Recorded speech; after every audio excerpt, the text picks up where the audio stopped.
Bwana Yesu asifiwe. Katika Luka 2:52 neno la Mungu linasema, naye Yesu akazidi kuendelea katika hekima na kimo akimpendeza Mungu na wanadamu.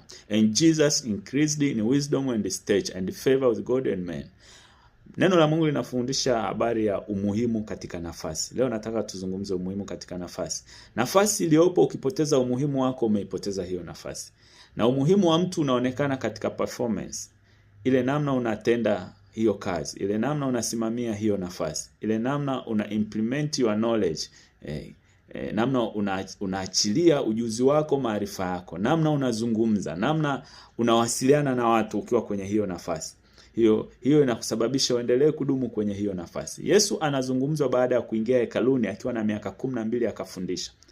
Watu wa sheria, wasomi wa dini wakashangaa umri wake na alichokifanya. Kwa hiyo kilisababisha kimtofautishe na watu wengine. Na mawazo ya watu yakabadilika juu yake.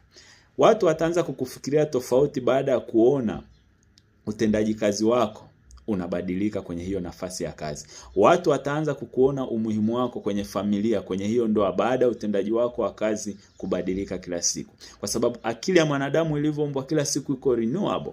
Ni lazima ufanye kitu kwa upya, ndipo kinapoleta ladha, kinapoleta ushawishi. Ukifanya kwa namna ile ile kila siku, mwanadamu ameumbiwa kukinai.